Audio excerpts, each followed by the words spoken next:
Hello, welcome back to the Support Bear. Today's episode will be about self-worth and self-esteem. Self-esteem is the way in which you think and feel about yourself. This is not a constant thought. It can be heavily changed according to your mood, circumstances, performance, or even the approval of others. This is typically based on how you make judgments about yourself. There are various characteristics that come with self-esteem. This can include temporary boosts in confidence and motivation, or it can also include self-judgment and evaluation. Your value can be undermined simply through negative feedback and stress, and can begin to be uncertain when threatened. It also uses competition and comparison to help you feel better about yourself. You may have heard the term low self-esteem a lot. It generally refers to individuals who have less self-confidence and have more negative thoughts about themselves as a person.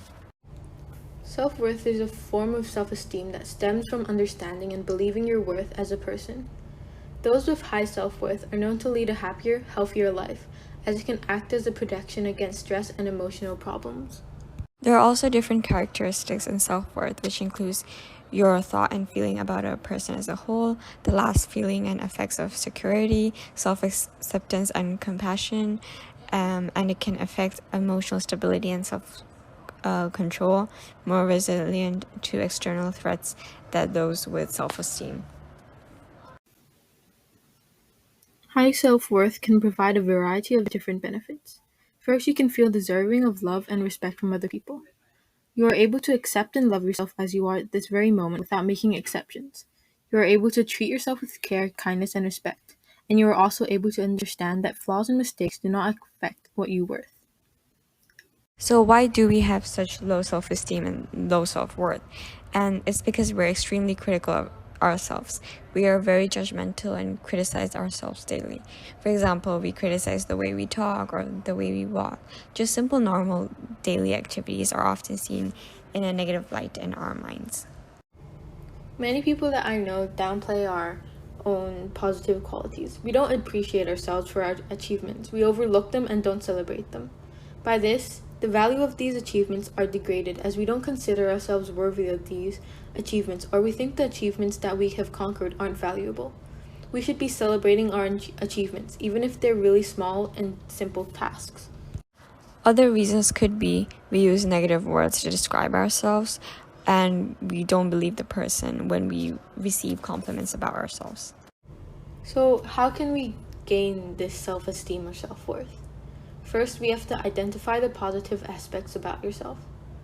Write down positive things about yourself, such as being good at a sport or just nice things in general that people have said about you.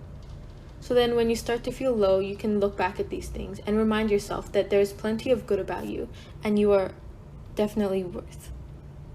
Another way to build self-esteem is to build positive relationships.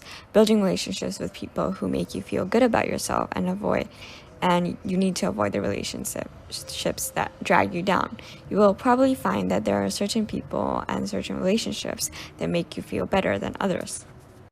And lastly, we have to learn to say no. People with low self-esteem often find it hard to stand up for themselves or to say no to others. This just means that they may become overburdened at home or at work because they do not like to refuse anyone or anything. This can increase stress and make it even harder to manage.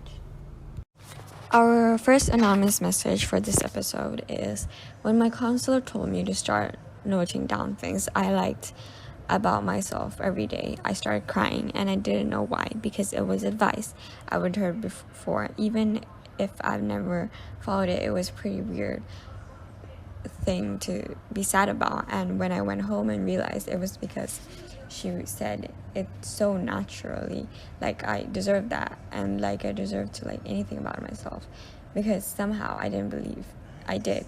And that actually tripped me up for a moment, because thoughts like I hate myself and I hate myself can kind of lose their meaning over time. And another person sent this other message, so we're really thankful. So yeah, catch those thoughts and those subconscious self-evaluations and argue against them, even though it's really tiring and really annoying.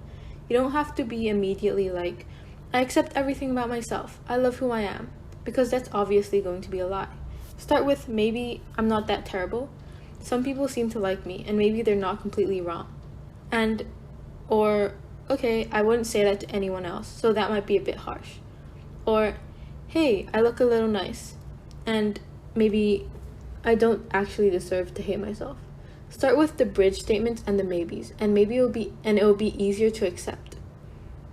And the listing you like about yourself everyday activity is helpful, even if the best you can do some days is I like my taste in socks.